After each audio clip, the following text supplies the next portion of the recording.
Well, everybody, welcome to our latest COVID-19 update for the Newry area. You can all see the guests there, but let's go through them all and introduce yourselves.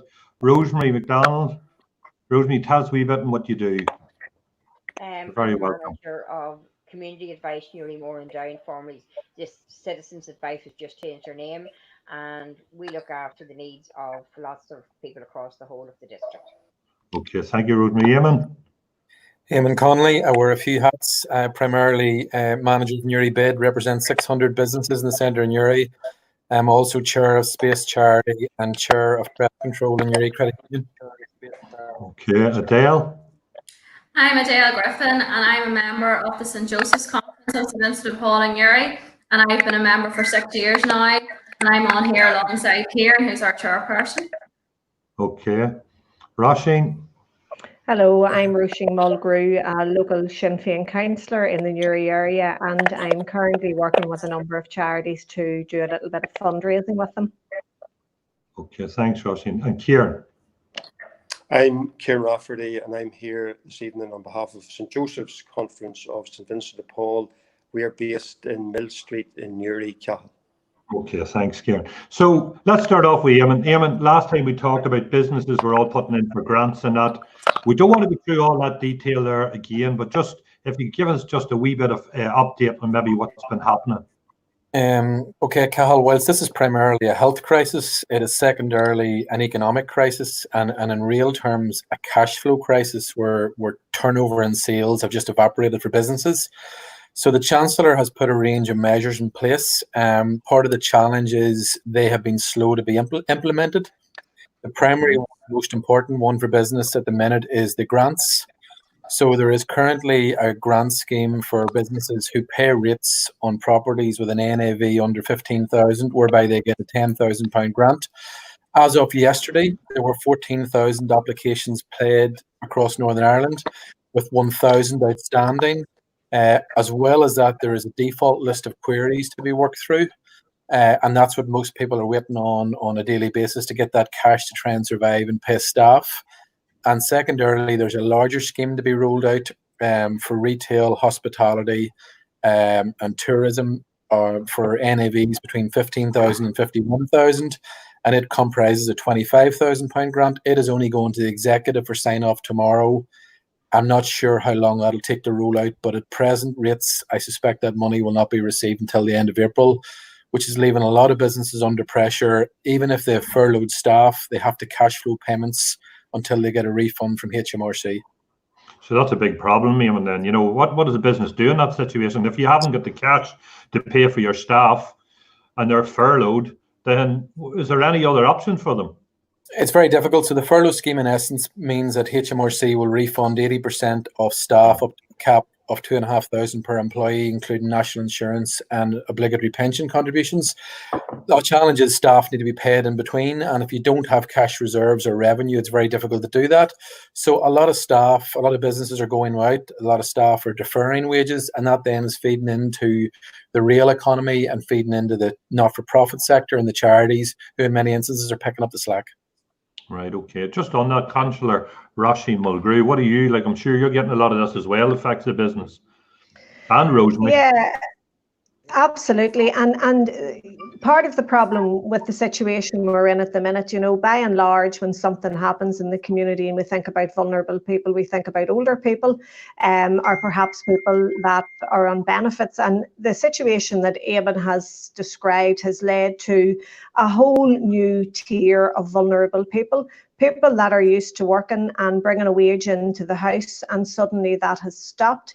You know, if the employer hasn't got the cash flow to pay out the 80%, a lot of them are choosing not to do it. You know, it's not compulsory.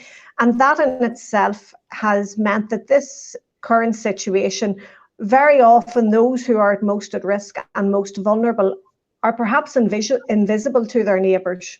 You know, they're not people that we would instantly recognise as coming under the vulnerable label. So it's a very, very different situation that we are in at the minute. I thoroughly agree with Roisin on that. Since this has started, our client profile has completely changed. We're getting people who've never used our services before, were completely lost. Small businesses, hairdressers, beauticians, small business who've worked very hard to set up a business and overnight have lost their business.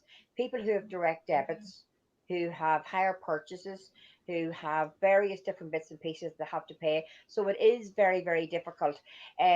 What I would say to people is, we do have a debt advisor, and we can be contacted, and he can talk people through.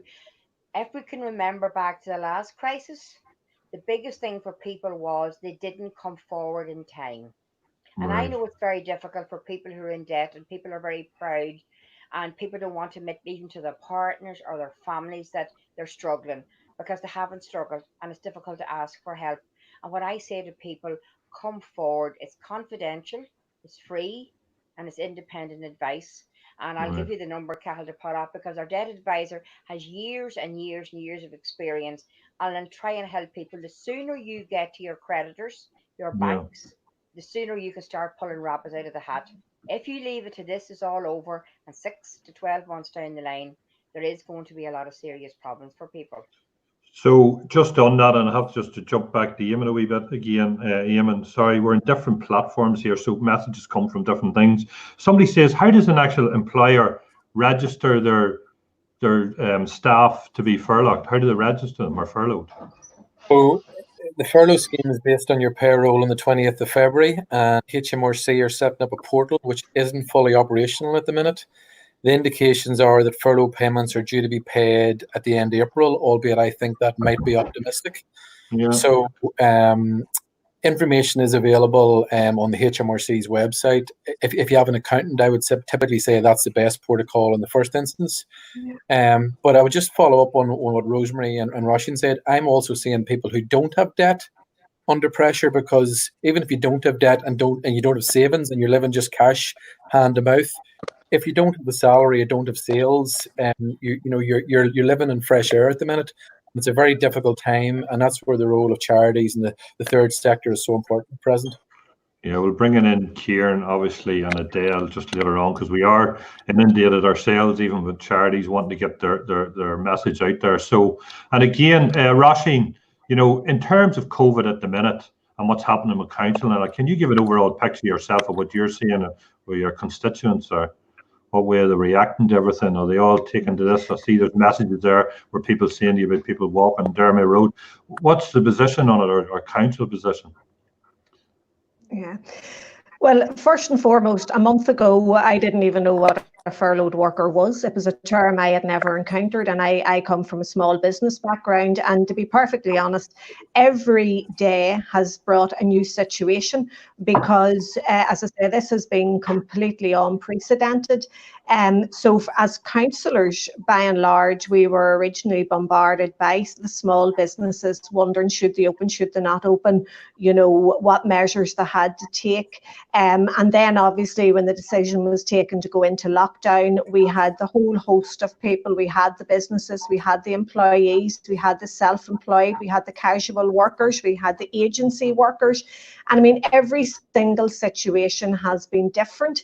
The community response obviously was fantastic. I think people originally thought maybe when this happened that we would have a lockdown for a week or two. That clearly is not the case. And people's experiences and the capacity with different communities and different individuals and families and organisations is hugely different. And that is why the council became part of the hub and worked with other agencies. And Rosemary's probably the best place to go into the ins and outs of the actual members of the hub.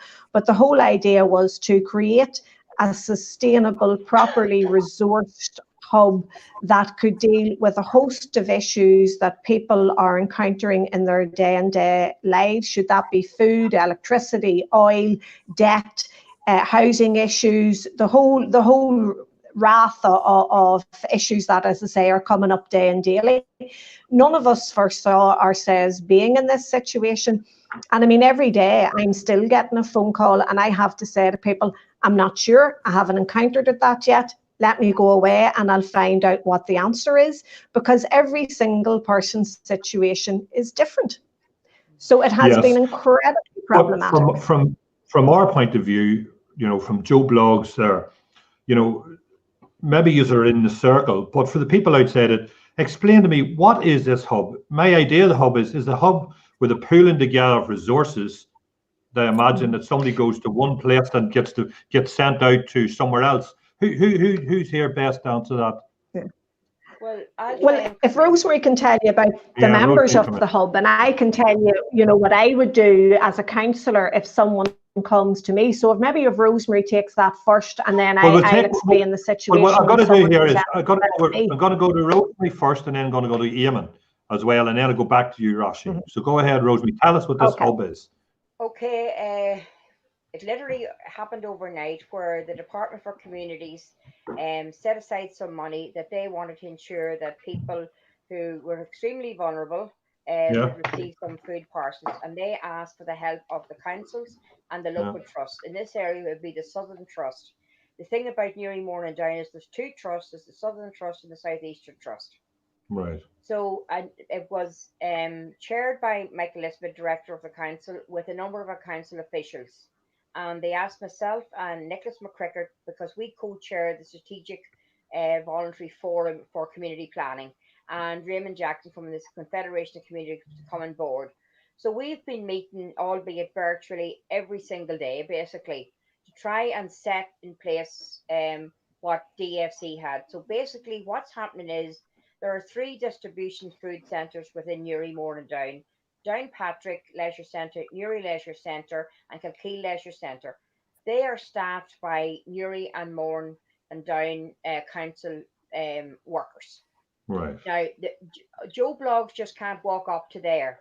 There's protocols in place. So, for example, there's the helpline number with under Advice NI, the number that I've given. Now, I have to say that number is extremely busy. People are waiting 2 and 3 hours. And honestly, to be honest, some of them may not be eligible to go through that.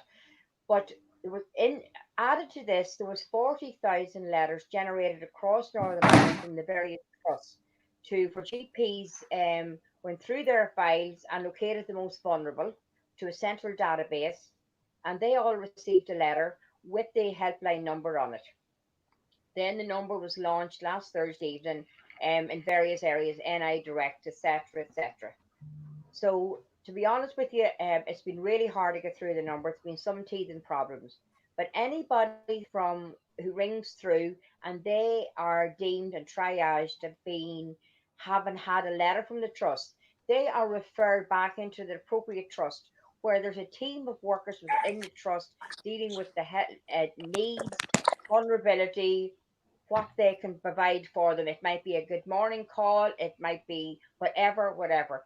But if they see that it's food that these people need, they will refer that to the local council, which is Newry, Mourne and Down Council, obviously, who then refer out to each of the DEA electoral areas, who have a DEA coordinator and a small team around them, let me tell you.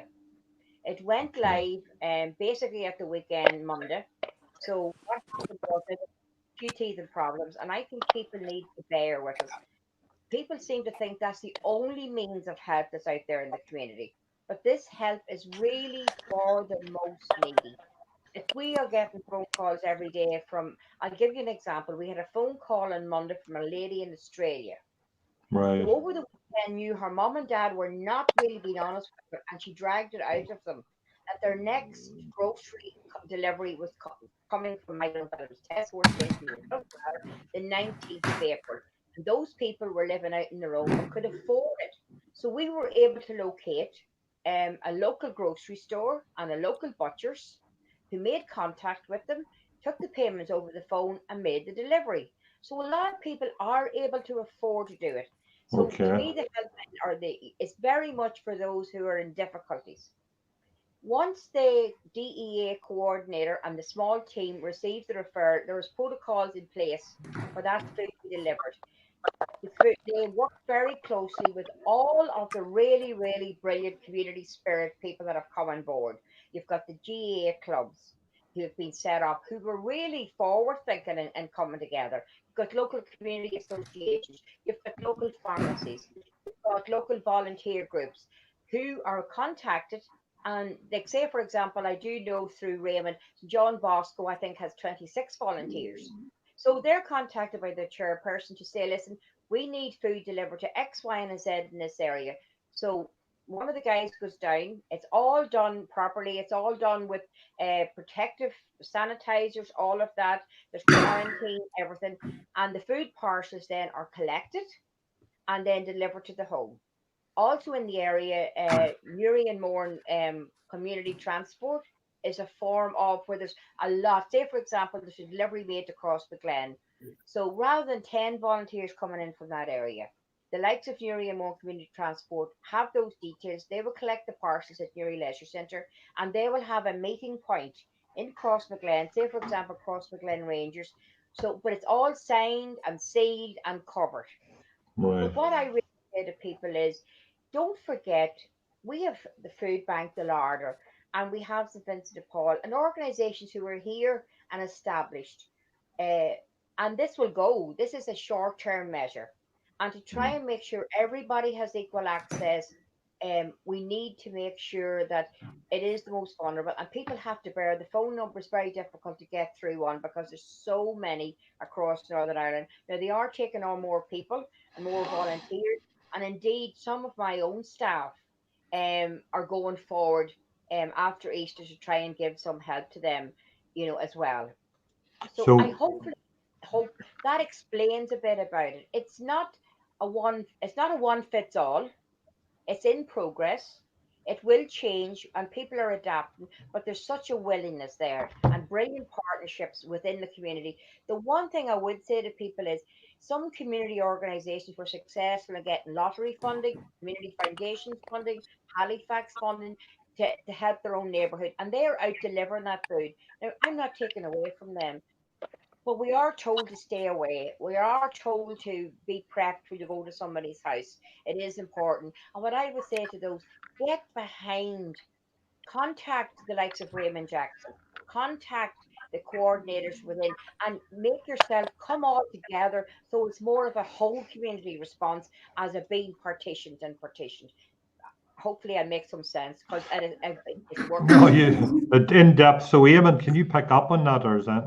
Yeah, no, I would just echo what Rosemary said, but to go back to the genesis of the hub, it manifested itself because there was such an upswell of community spirit and goodwill locally that people were going off doing things on their own initiative and volition. And that was causing issues in relation to access NI, in relation to potentially spreading the pandemic itself. So the hub was set up across each district council by DFC to bring in some standards and norms and controls and try and bring a bit of structure to it. So, as Rosemary says, the hub is really the focal point for efforts to get support to the most needy, and all the voluntary and charity groups feed into that. I know my own Gaelic Club in Warren is involved, and each one brings something to the party, but it's very much choreographed.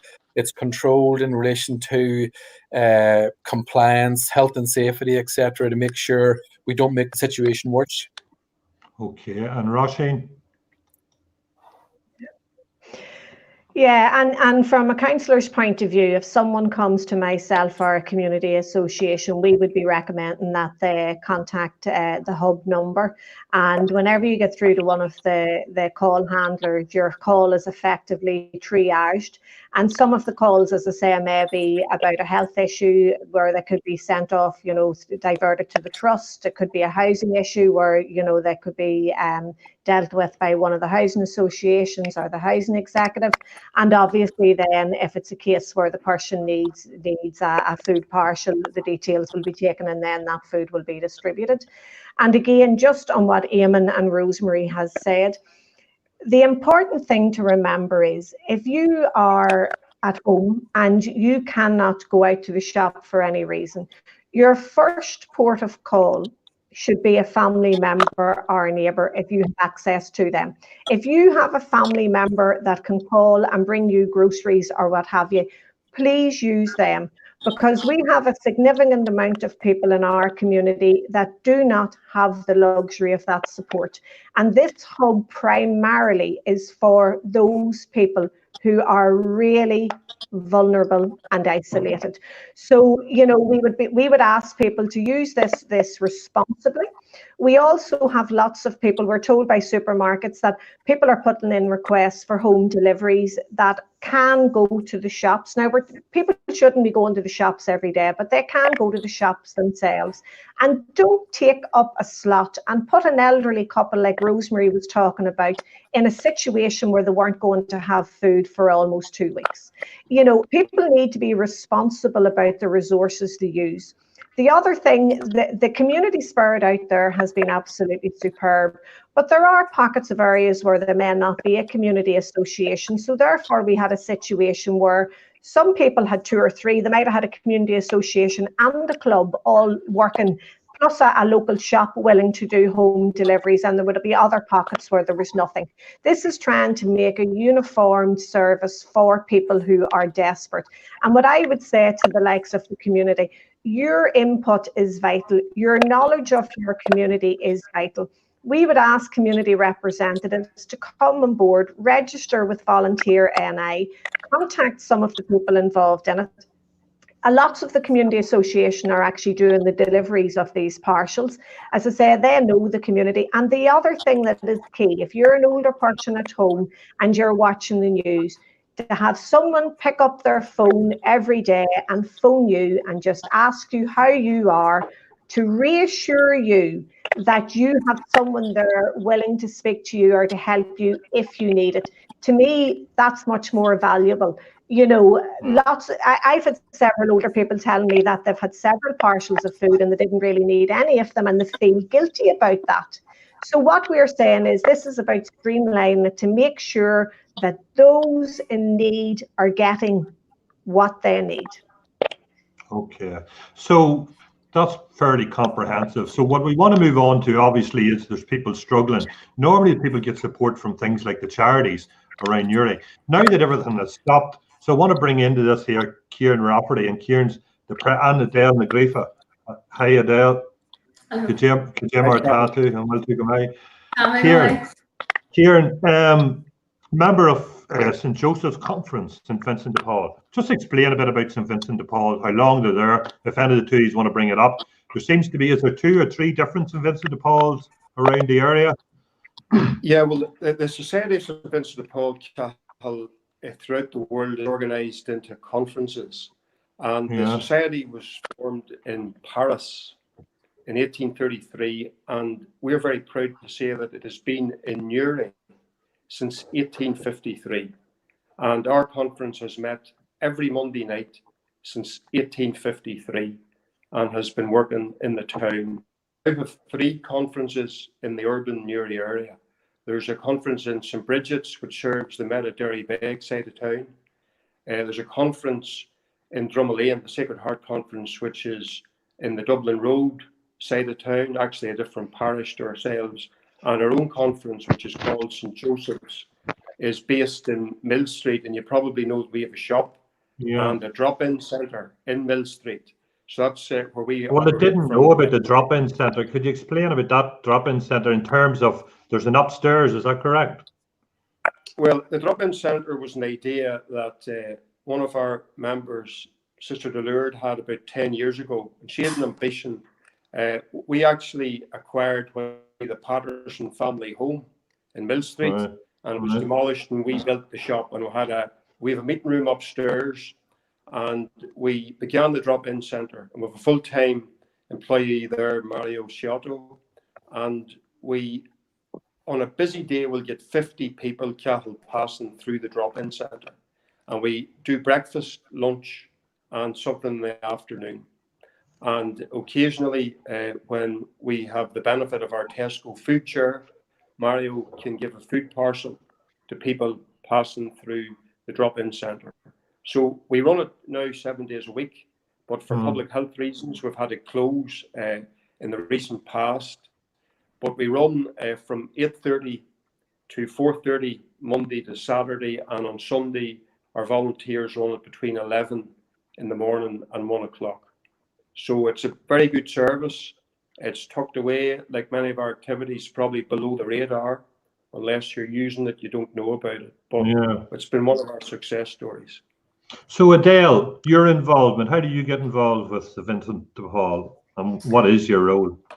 So about 7 years ago, I had helped out on a few occasions in the shop itself, you know, putting away clothes and pricing clothes and things like that, helping the volunteers there. And then I heard about the conference and I was really interested in. So I joined 6 years ago now, just in February past. And I've loved every minute since. And I think I sort of maybe lived in a little bubble before that, didn't realise the extent of the need in Uri. And didn't realise just how much people, you know, relied on the conference. So I'm a member now for 6 years, and I meet on a Monday night with all the other members, including Kieran. Letters will have come in throughout the week that people have dropped into the shop explaining, you know, their need, and then we decide within the limit of our resources each Monday night, you know, what we can help them with, be it oil stamps, money for gas or electricity, or even food vouchers. So I think at this moment in time, we're confident that the clients who have used us before know our number and know how to get in contact with us and know about our confidentiality status. But we're really, really concerned at the minute, as everyone has said at this point, for people who have recently found themselves in financial difficulty, you know, due to COVID-19.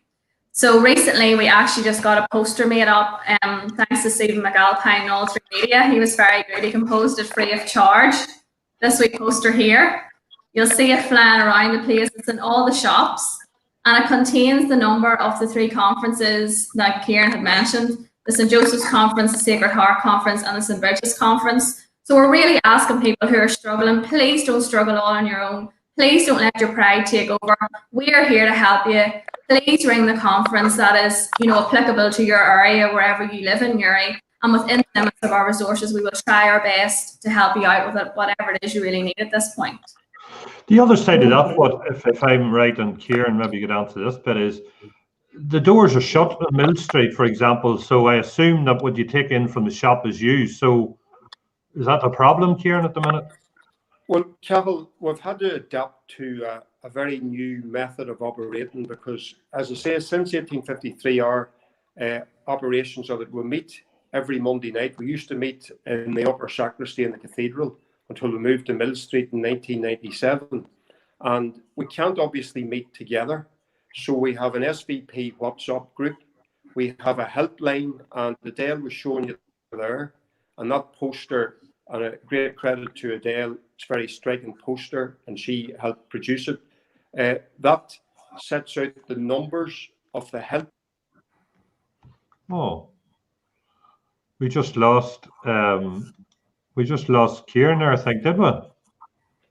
Yeah, he's disappeared on us. So can you finish that off then? Adele? Yeah, so he was just saying on the poster are the numbers of the helpline. So that's the main way we can help people at the minute. Obviously, they can't come in for a chat to the drop-in centre. They can't post a letter through the shop, you know, either. So it really is just the helpline at this point. And obviously, us as volunteers, we have to be very careful. We have to maintain our social distance. Yeah. Maybe we would have gone into people's houses and flats before and had a chat with them. We obviously can't do that anymore. It's literally handing over whatever it is we have and walking away again. We can't even build up that rapport anymore, you know, like it used to be. So we have to be careful of just saying they're caring ourselves as volunteers. So Kieran, I know your internet's giving a wee bit of problem there, but just summarise, Kieran, what are you looking at this minute in time? What? Sorry if that's the right word. So tell us what your message is. I know it's on Destination Uri Facebook page, and I'm going to see it, but just give us what your message is, Kieran. Okay. Our message is that while we don't have unlimited resources, Cahill, we're going to do our best to assist people who may not have been in contact with us before, but in these new circumstances, they face financial difficulty. So we have a number out there. Although we're closed, you can access us via our helpline. We have 2 members who monitor the helpline, and they relay the message to the rest of us. We will contact people by telephone, try and ascertain what the need is, and then secondly, what we can do to assist. And we'll try and allocate that, Cahill, based on where you are, because St. Vincent de Paul has a conference in Warrenpoint, in Kilkeel, in Rostrevor, in Cullyhanna, in Crossmaglen. And our conference, I should say, might be of interest to Rushing. We also presently cover the Bestbrook area. So the network, thanks very much. And depending on where you are, we'll refer you on to your local SVP conference. So, Roisin, could you pick up on that charity thing? Obviously, and Rosemary, I know you're the same, Eamon, obviously as well. So this charity thing and position charities are in now. I'm only imagining what they're like as we talked there to Adele and Kieran, and the shop closed. So I can only imagine. But you actually had something there about a particular charity, or was it? Yeah, the situation, Cathal, is here in this general Newry, South Armagh, South Down area. There's no doubt about it that charities have been the backbone of our society, and the third sector out there is doing a huge amount of work within the community and is absolutely vital in maintaining a good quality of life and support for all of our citizens. And very quickly it became obvious that with the complete lockdown that most streams of funding were removed from charities. You know, there's not going to be any fun days, marathons, lunches, dinners, whatever. They've all been stopped overnight. And I was aware of this, and I put up a couple of posts, you know, early on in this to try and remind people that not to forget about the charities, because everybody really wants desperately to do something to support people. Now, looking at the statistics and the indicators that we are getting already, you know, there is going to be a rise in mental health issues. There is going to be a rise in alcohol abuse. There are going to be rise seen, unfortunately, in homelessness, in domestic violence, right across the board. There are going to be more demands in those services. So obviously, I mean, as a councillor, I'm very lucky that I've had an opportunity to work with lots of different people and to see the work they've done. And I knew that the likes of the hospice, even though it is probably one of the best supported charities, it is also a charity that takes £8,500 per day to keep the door open. And I knew they very quickly were going to get into trouble and become concerned because they were not able to fundraise. And also PIPs because of the mental health aspect. And as a councillor, again, we're seeing a bigger demand from people phoning us because they're concerned about the change in routine, you know, the fact that people have become almost housebound overnight and the effect that it's having on their loved ones. So pretty much on Monday morning, I got up and decided we were going to do something.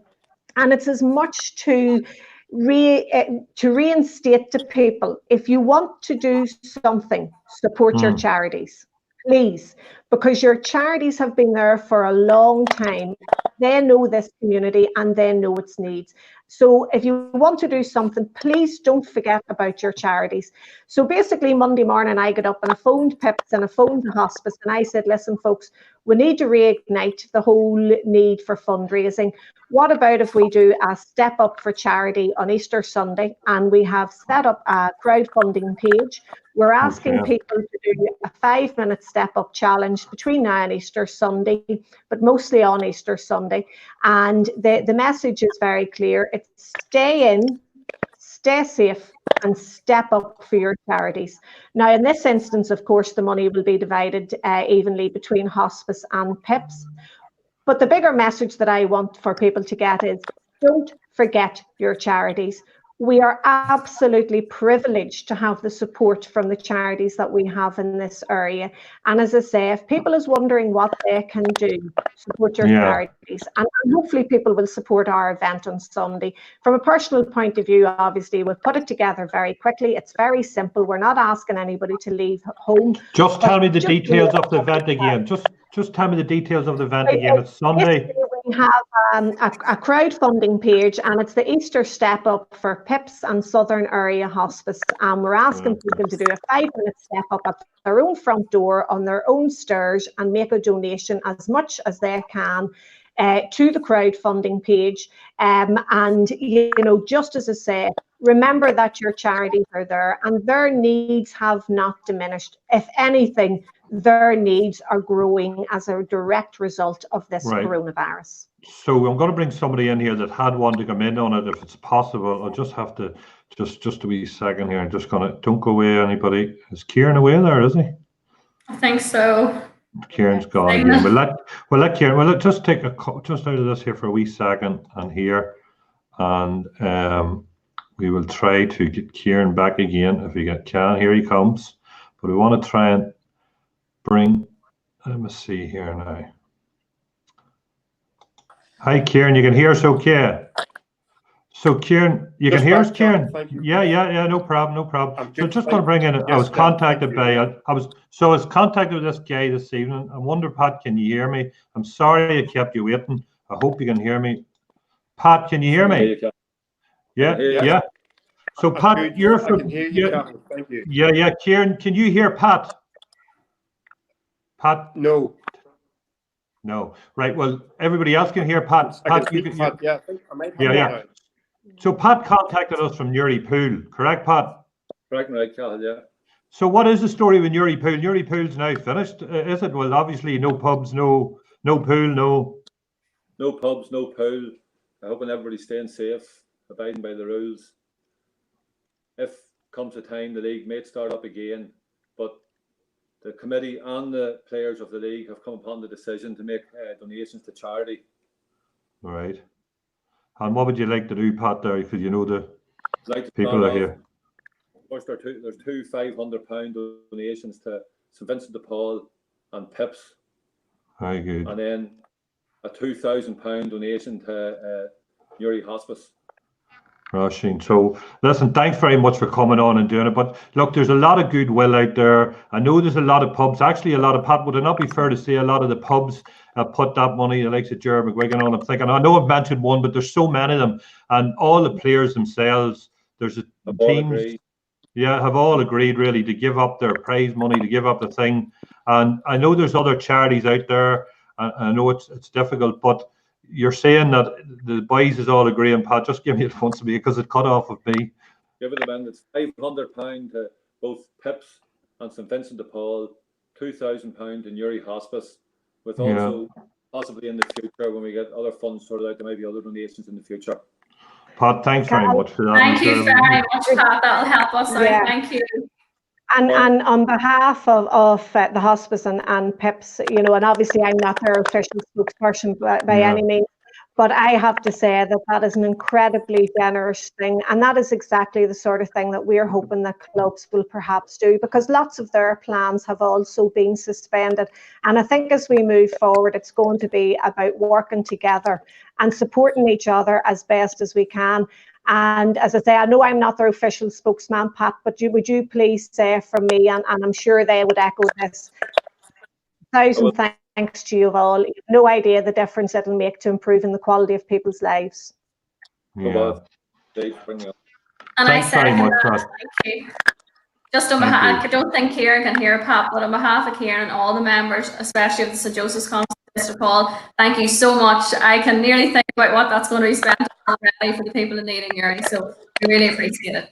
Thanks very much, Pat. Thank you, Pat. So there you are. So that's the sort of start of it. I'll just bring Eamon and Rosemary in. I just needed to get everybody on the screen. So look, there's a lot of goodwill out there, isn't there? You know, Kieran, can you hear me? I can hear you now, Cathal. Thank you. Kieran, can you hear me? No. Yeah. So look, there's a lot of goodwill out there. I don't want to keep anybody too long on it. You know, there's interference from somebody there, end of it there. But look, on the end of, I can also tell you that Safe Fuels for St Vincent de Paul want to give £10-50 vouchers off anybody's oil. And a genuine, obviously, oil is very little margin, but they want to give £10-50 vouchers.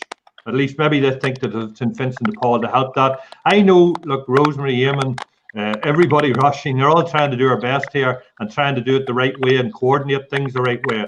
But there is, as I say, a lot of goodwill out there.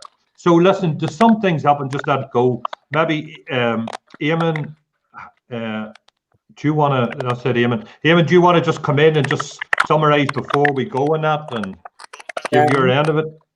I'd just like to acknowledge the good work that's going on behalf of the community, on behalf of businesses. I know the evidence has gone through, administration is closed, donated 100 Easter eggs to charity. I know tests were about to be likewise. And it's just echoing what Roisin said about working together. And we have a great community spirit in Newry, and now's a time of need. And if everybody steps up to the mark, hopefully we'll see through these tough times. Very good. Rosemary? Can I just say on behalf of everybody that, community spirit's fantastic, and people really want to give as much as they can, whatever they have.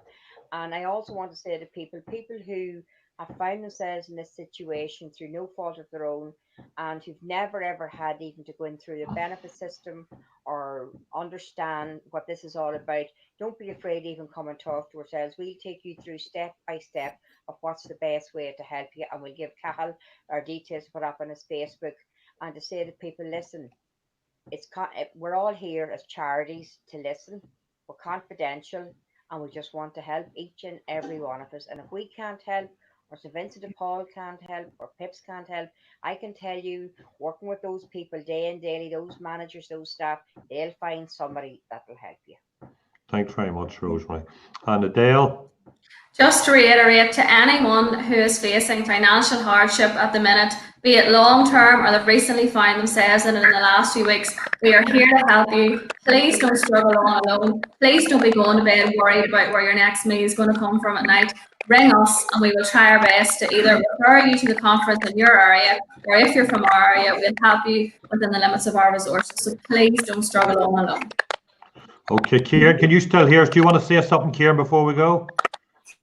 Sure, just want to endorse what Adele has said, Cathal, and just interesting historical footnote. You might have seen the Reporter this week, and we're sorry to hear the Reporter has had to cease publication, but had a story yesterday about the Spanish flu influenza in 1918, and SVP was very active in Uri at that time, going around giving assistance. So we are not going to stand back this time. That's absolutely brilliant. And obviously, with the donation people in, and Adele and Kieran and all that team, and St. Vincent de Paul. So, Councillor Roisin Mulgrew, go ahead. You're summarising thoughts before we go. What I would say to people is, before you use any service, think about what you really need, and if you don't need to use something, if you don't need to use the hub, if you have family support, please rely on that first, because we have got to get to the most needy and most vulnerable. That is what we really need to do. Secondly, don't ever underestimate the significance of a cheery phone call to someone who is feeling isolated. Feeling isolated is a big contributor to poor mental health. Please, if you want to do something, look at your charities, because as I said, they have a lot of experience working with the community. So don't forget about your charities. And again, stay safe, stay in, and we will work on this together. No one is ever alone. Please pick up the phone and we will help you as best we can. Well, everybody, thanks very much for all your time. Adele, Roisin, Kieran, Eamon, Rosemary. We'll come back again and we'll do it again. We'll update it. But look, let's all work together. We're slowly getting there and we'll get through it all together. So thank you all very much for coming on. Thank you, Cathal. Thank you. Thank you very much, Cathal. Much appreciated. Thank you.